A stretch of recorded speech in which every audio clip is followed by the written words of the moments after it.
Welcome to Man Does Tech, where I solve the problems you didn't even know you had. You start by checking the box and available ports.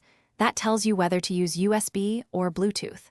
Plug a wired keyboard into the SDB USB port or insert the wireless dongle.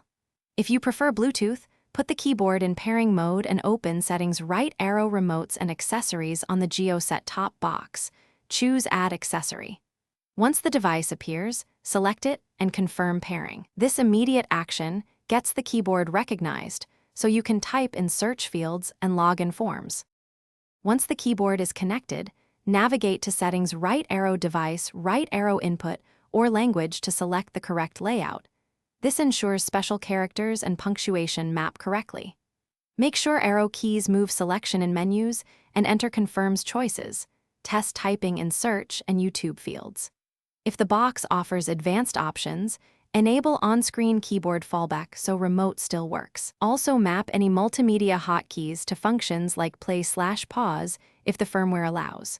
To finish, test the keyboard across apps. Type a web search, enter a Wi-Fi password, and use text fields in streaming apps to confirm responsiveness.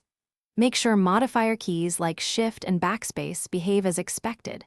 If a key set is unresponsive, reboot the set-top box and repair the keyboard or try another USB port. Often power or handshake fixes the glitch. If problems persist, plug the keyboard into a PC to verify it works there. This step isolates whether the issue is the keyboard or the SDB.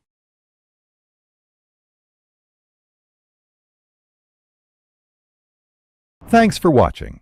If you found this helpful, don't forget to like and subscribe.